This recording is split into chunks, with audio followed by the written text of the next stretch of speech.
እሺ ተመልሼ መጥቻለሁ። እንግዲህ የተከበራችሁ ተከታታዮቻችን ሴኩሪቲ የሆነ አካባቢ ተገቢ ነበረ። አጋጣሚ ቤት ሲንኳኳ ያው የተቸገረን ሰው መርዳት አስፈላጊ ሆኖ ስለተገኘ ነው ስልጠና ያቋረጥኩት። ይቅርታ እንጠይቃለን። በዚህ ካቆምንበት እንቀጥላለን። የእንቁላል ምርት ምና እንግዲህ ቅድም እንዳልኩት መረጃዎችን አጠቃላይ ዶሮ ፖፑሌሽን ቀበሌ ውስጥ ያሉትን ሀገረሰብ ውጭ ዝርያና ዲቃላ ብሎ ወንድ ዶሮዎችን እንቁላል የሚጥሉት እንቁላል ማይጥሉና እንደዚህም ብሎ የሚኖሩትን እናት ዶሮዎችን ለይቶ መያዝ ያስፈልጋል። ለዚህ ቅድም እንዳልኩት እነኛ አይዲል ሆኖ ወደ አሁን ከአመጋገብን ከዝርያም እንቁላል ሳይጥሉ ዝም ብሎ አይዲል ሆኖ ያሉትን ዶሮዎች የመረጃችን አካል እናደርግ ከሆነ የተሳሳተ ምርት ምና ሪፖርት እንዳናደርግ መጠንቀቅ አለብን። ከአጠቃላዩ ከቀበሌ ውስጥ 26 በ2001 ዓመተ ምህረት በእንስሳት ምርት ምርመራ ማኑዋል ላይ በምርምር የተረጋገጠ ውጤት ነው። 26.94% የሚሆኑ አጠቃላይ ነው እንቁላል ይጥላሉ ተብሎ የሚታሰቡ ዶሮዎች ናቸው።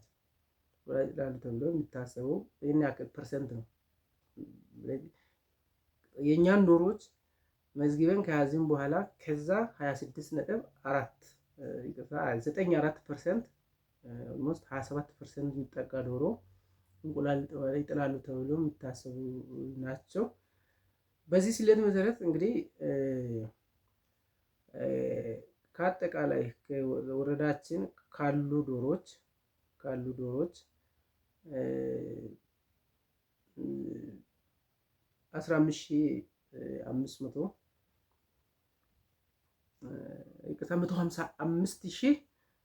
155,718 እንቁላል ጣይ ዶሮዎች በወረዳችን ውስጥ ይገኛሉ ማለት ከአጠቃላዩ ማለት ነው።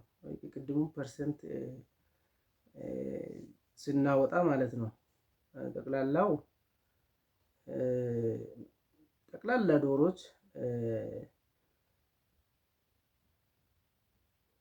578,019 ናቸው።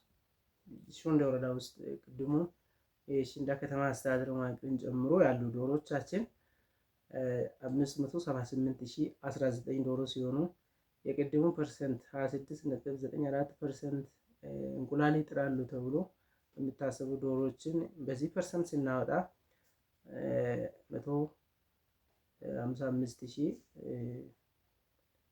155,718 የሚሆኑ ዶሮዎች እንቁላል ጣይ ዶሮዎች ናቸው ማለት ነው። በዚህ ማኑዋልን ሪፈር አድርገን ግምታዊ እንዳልሆነ እንድትረዱ ፈልጋለሁ። ይሄን እንቁላል ጣዮች እግረ መንገዳችን የስጋ ምርትም ልንተምን ስለምንችል አጠቃላይ ደግሞ ያሉትን ጫጩት ምን ያክል ነው የሚለው በዚህ ፐርሰንት ታሳቢ ተደርጎ ነው ሊሰላ የሚችለው። ከጠቅላላ ዶሮዎች ደግሞ 8.75 ዶሮዎች መካከለኛ እድሜ ላይ የሚገኙና ወንድ ዶሮዎች ናቸው። መካከለኛ እድሜ ላይ ምናልባት የእንስሳት ምርት ምርመራ ማኑዋል ማግኘት ከቻላችሁ እሱም መጽሐፍ የበለጠ ካነበባችሁ ያብራራላችኋል። ይሄ አጠር ተደርጎ ለምርት ምርመራን ለመስራት ታስቦ የተዘጋጀ ዶክመንት ስለሆነ ብዙም የመነሻ ነገር ሲሰሩ እንዳትቸገሩ ለማለት ነው። ስለዚህ 155,718 እንቁላል ጣይ ዶሮዎች አሉ ብለናል። የ578,019 8.75% ደግሞ 50,577 ዶሮዎች ናቸው መካከለኛ እድሜ ላይ ይኖራሉ ተብሎ የሚታሰቡት።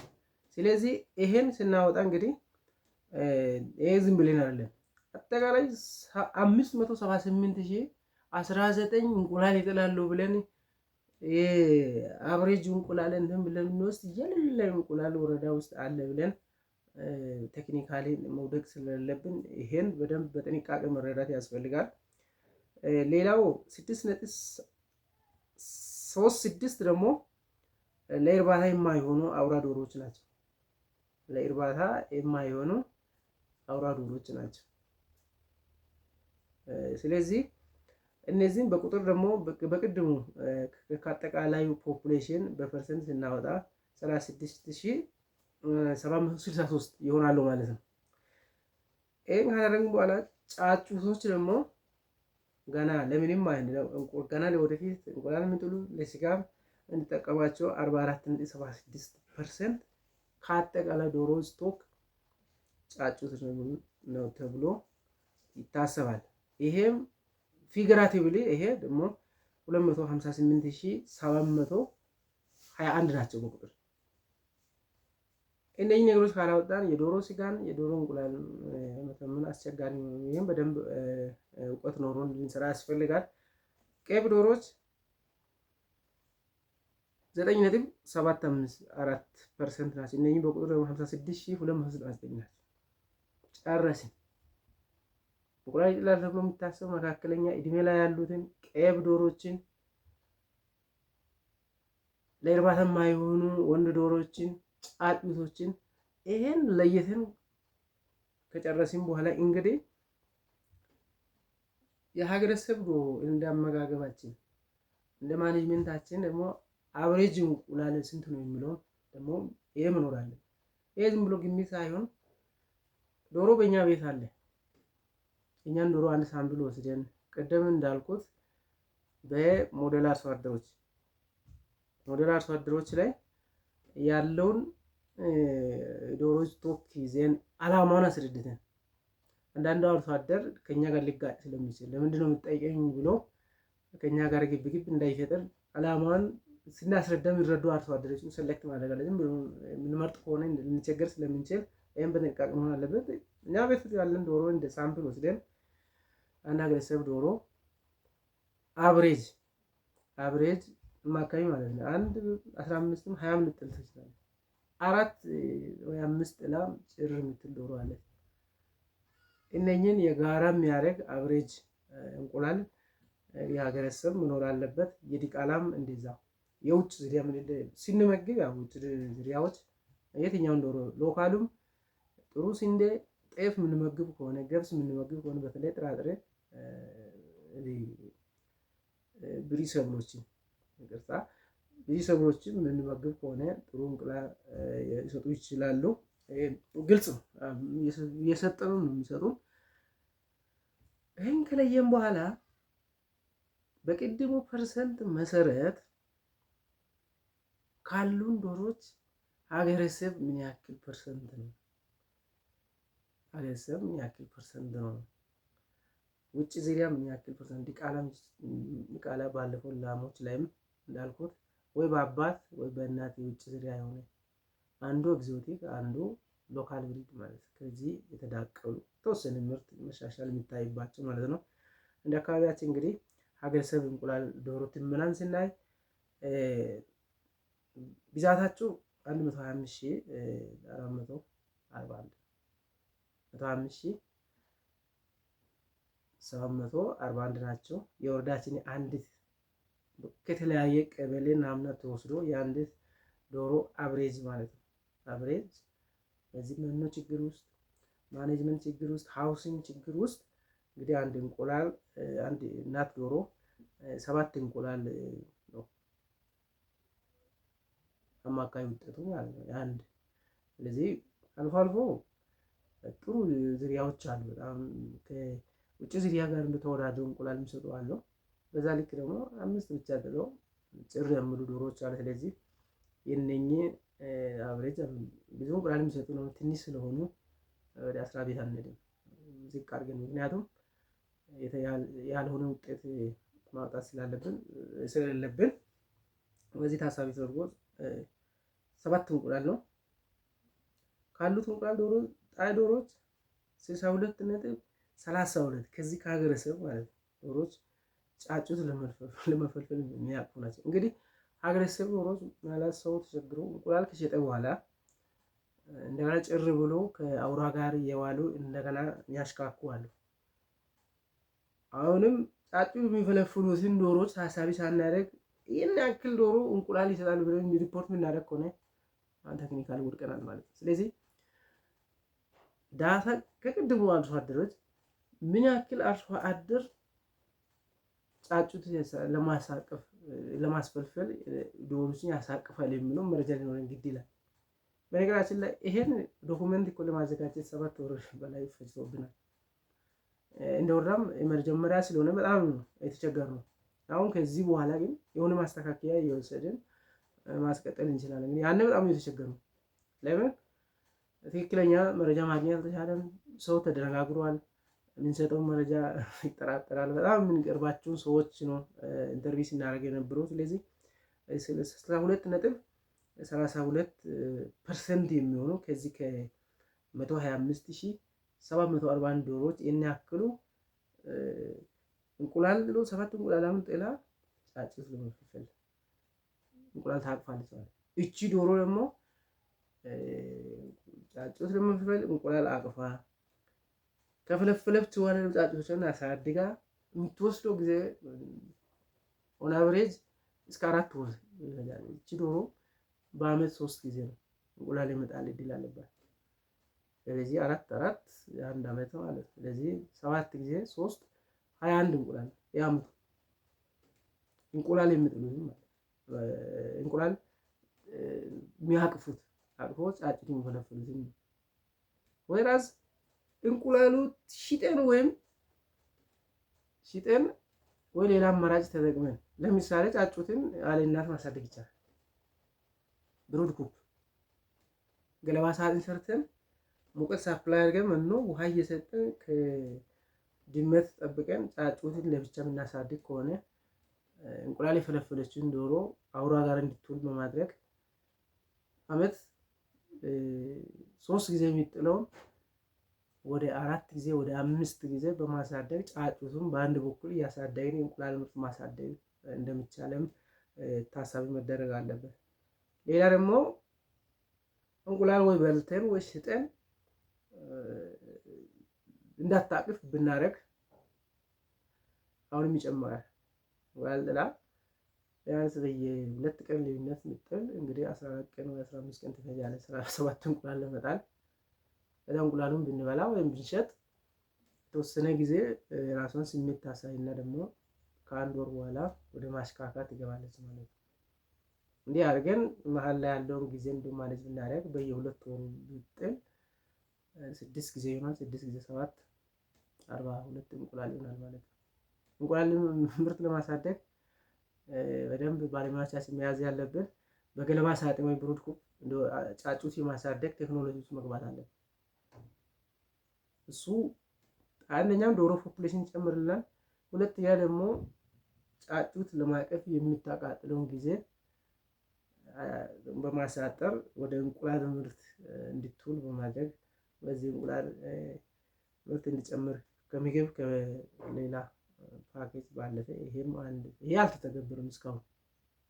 ይሄን ተግባራዊ አድርገን አናውቅም። ስለዚህ ከአሁን ሰዓት ጀምሮ ተግባራዊ ማድረግ አለብን ብዬ አስባለሁ። ካሉት እንቁላል ጣይ ዶሮዎች 62.32% ጫጩት ለመፈልፈል የሚያቅፉ ናቸው።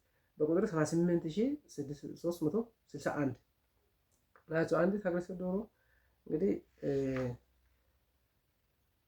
7 እንቁላል ለመስጠት ከ15 እስከ 20 ቀን 3 ቀን ቆይታ ትጥላለች። እንግዲህ እንደ አካባቢያችን የምናውቀው ነው። ስለዚህ እኛ ከ15 እስከ 20 ቀን ነው የያዝነው። ስለዚህ ይህ ሲሆን 21 ቀን ስትፈጅ እንቁላል መጣል ከጀመረች እስከ ጫጩት 40 ቀን 21 ቀን እንቁላል አቅፋ ትቆያለች። 21 ቀን ደግሞ እንቁላል ለመጣል የጫጩት እስኪፈለፈል 40 ቀን ይፈጃል። ስለዚህ ቅድም እንዳልኩት እስከ 4 ወር ከፈጀች 3 ጊዜ ብቻ እንቁላል ይመጣል ድል ማለት ነው። እስከ ቀጣዩ እንቁላል ይመጣል 100 ቀናት ትወስዳለች። ከዛ በላይ ነው። እኛ ግን አቀራረብን 4 ወር ነው በአመት 3 ጊዜ በሚለው ነው የያዝነው። እና ሌላ አማራጭ ቅድም እንደተባለው በገለባ ሳጥን ጫጩት የማሳደግ ቴክኖሎጂ ከገባን ጫጩቱ በአንድ በኩል ያድጋል፣ እሷም እንቁላል እንድትረሳ አውራ ጋር እንድትውል በማድረግ ማለት ነው።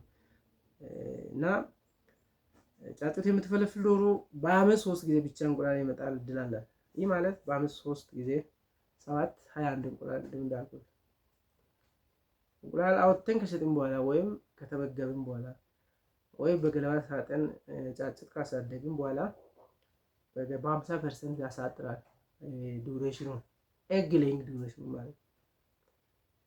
እንዲህ በማድረግ እንቁላል ምርት ማሳደግ ይቻላል። ስለዚህ በዚህ መሰረት 49379 እንቁላል ጣይ ሀገር ሰብ ዶሮዎች ናቸው ማለት ነው። በዚህ መሰረት 7 እንቁላል ለመጣል አንዲት ዶሮ ከ15 እስከ 20 ቀን የምትፈጅ ሲሆን እንቁላል ከተሰበሰበ በኋላ በድንጋጤ ጭር ብሎ በአማካይ ለአንድ ወር ከእንቁላል መጣል ሪቆ ከ30 ቀን በኋላ ማሽካካት ይጀምራል። ወይ እንቁላል ከሰጠ በኋላ አሊያ ጫጩት በብሮድ ገለባ ሳጥን እናሳድግ ሆነ ማለት ነው። ይህ ማለት ከ50 እስከ 60 ቀናት ነው። መሀል ላይ የሚወሰዱ ጊዜዎችን ታሳቢ አድርገናል። ስለዚህ ይሄ ማለት 6 ጊዜ ቅድም 3 ጊዜ ነው ጫጩት ማሳደግ ላይ ሲገቡ፣ ግን ይሄን ብናስወግድ ወደ 6 ጊዜ ይሆናል 42 እንቁላል ማለት ነው። እንግዲህ ይሄን ስናሰላ በዚህ መሰረት እንቁላል ማታቀፍ ያገረሰብ ዶሮ በአመት 6 ጊዜ መጣል እድል ሲኖር 42 እንቁላል ይኖራል ማለት ነው። እንዲህ ሆኖ ጫጩት በመፈለግ የማያቅፉ ዶሮዎች ብዛት 21808 እንቁላል ከለቀሙ በኋላ የተወሰነ ጊዜ ወስዶ ወደ እንቁላል መጣል የሚመለሱ ማለት ነው። እነኚህ እንቁላል ደግሞ 42 ጊዜ 47379 1,989,910 እንቁላል ነው። ስለዚህ ከዛኛው እንቁላል ለመጣል ለማቀፍ የሚጥሩና እንቁላል ሳያቅፉ 6 ጊዜ በአመት የሚጥሉት አንድ ላይ ስንጠቀልል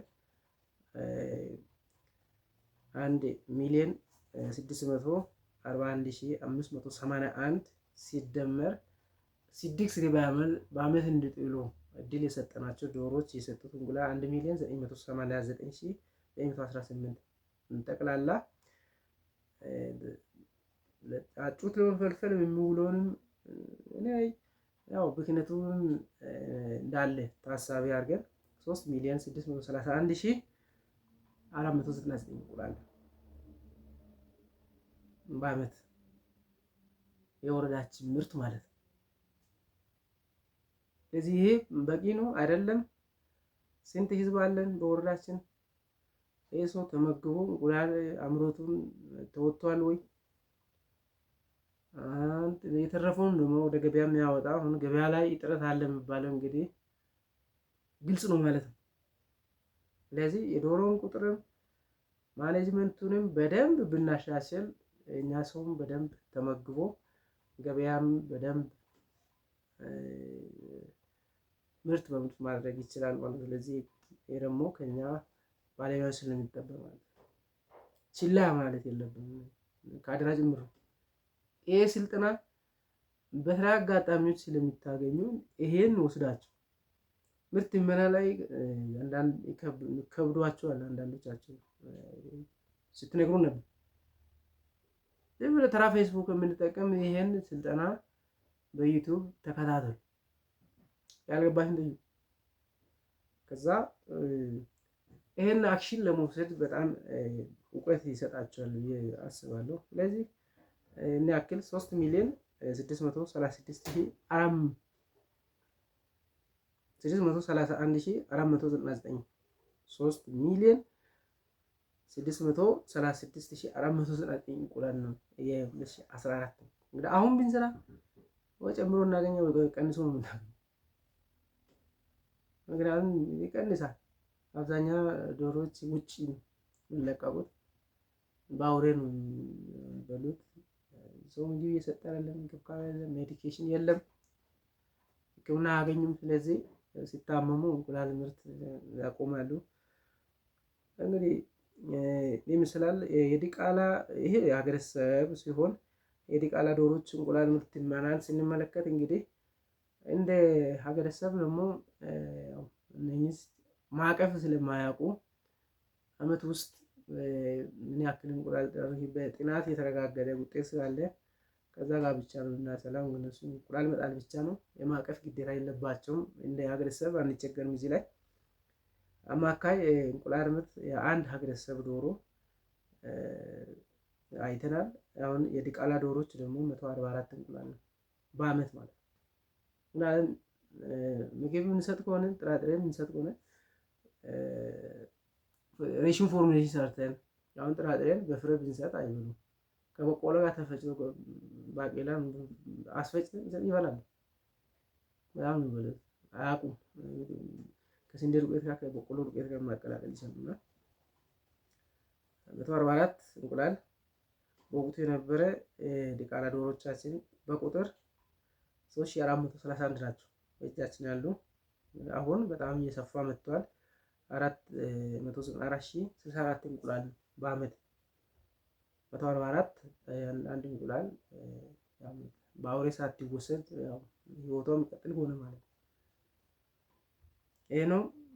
እዚህ ላይ ብዙ እንደ ሀገረሰብ ስለማያቅፉ ጫጩት ስለማይፈለፍሉ ብዙ አንቸገርም። የውጭ ዝርያ ዶሮዎችን እንቁላል ምርት ምናምን በተመለከተ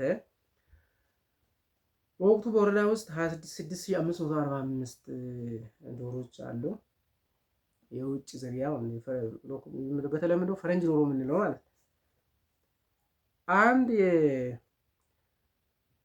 የውጭ ዝርያ ዶሮ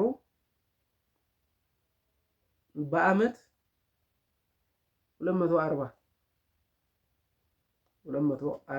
እስከ 280 ጥሩ ማኔጅመንት ካለ እስከ 300 ይሄዳል። በወር 2 ቀን ወይ 3 ቀን ቢያርፉ በጣም እንደዚህ በሆነ ማኔጅመንት ጤና ሁኔታ አስጊ ካልሆነ ማለት ግን እንደኛ አካባቢ ያዝነው አቨሬጅ 280 ነው 240 አቨሬጅ 260 ነው ባሉን ዶሮዎች 260ን በ26545 ስናበዛ እንግዲህ 6,901,700 እንቁላል ማለት ይሄ እንቁላል የት ነው የገባ ብሎ ብዙ ጊዜ ምክር ቤት ይነሳል። በየመድረኩ እንቁላል እንግዲህ በንግድም እዚህ ብቻ አይደለም። እንቁላል ምግብነት ላይ የሚውለው ሚዛን ይሄዳል፣ ቦንጋ ይሄዳል፣ ቴፒ ይሄዳል፣ ያልሆን ጅማ ይሄዳል።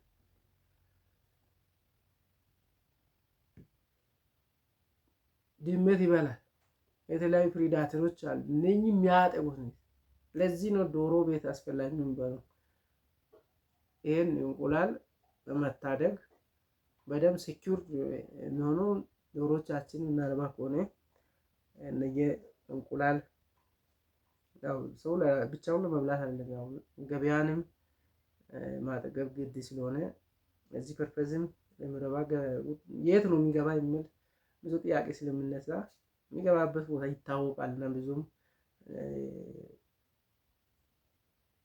እንትን አይደለም፣ ብዙም ማትረኝ ያደርግ አይደለም። እዚህ ጠቅላላ የወረዳ እንቁላል ምርት እንግዲህ ከሀገረሰብ ሲደመር ከዲቃላ ሲደመር ከውጭ ዝርያ ዶሮዎች እንግዲህ ከሀገረሰብ 3,631,499 ከዲቃላ 494,064 ከውጭ ዝርያ 6,901,700 እንቁላል በጠቅላላ እነኝን ስንደምር 11,027,263 እንቁላል የአመት ምርቱ ማለት ነው። ብዙ ይመስላል ትንሽ እንግዲህ እንደኛ አካባቢ የተወሰነ ህዝባዊ አጽዋማት አሉ። እዛ ውስጥ የማይመገቡ ስናት አብዛኛው ሰው እንቁላል ይበላል። እዚህ ውስጥ አመት ውስጥ እንቁላል መመገብ አለ። አልፎ አልፎ ደግሞ ከጾም ውጭ ይመገባል። ቅድም እንዳልኩት ወደ ገበያም ይሄዳል፣ ይባክናል ቤት ውስጥ። ይሄ ሁሉ ኮንሲደር ስናደርግ ላለን ህዝብ በቂ አይደለም። ስለዚህ ብዙ መስራት እንደሚጠበቅብን ያሳያል። ክፍል 2 ስልጠናችንን እዚህ እናበቃለን። ቀጣይ ክፍል 3 የወረዳ ስጋ ምርት ትመና በሚለው እንቀጥላለን። ከስር ስሩ ባለፈው ዩቲዩብ ላይ ለቅቄም አብዛኛው ሰው አልተመለከተም እና ከፍታችሁ ብታዩ ዋይፋይ ያለበት ቦታ እየቀረባችሁ ከፍታችሁ ብታዩ ይጠቅማችኋል። እንግዲህ ጠርተን ለማሰልጠን የበጀት ችግር አለ። ይህን ለመቅረፍ ተብሎ ነው በዚህ በዩቲዩብ እና በዋትስአፕ አማራጭ ሌሎችንም የሚዲያ አማራጮችን ከዚህ በኋላ በቴሌግራም አክቲቭ ነው። ላይቭ ፌስቡክ ላይም ልንለቅ እንችላለን። እዛም ልቀን አይተናል። ውስን ሰው ነው የተመለከተ ነው እና ፌስቡክ ላይ የማይሆን ነገር እየበረበርን ከምንውል ይሄን እውቀት አዘል ቪዲዮን ብታዩ ይጠቅማቸዋል። ቀጣይ ክፍል 3 ላይ የወረዳ ስጋ ምርት ትመና ይቀጥላል። አመሰግናለሁ።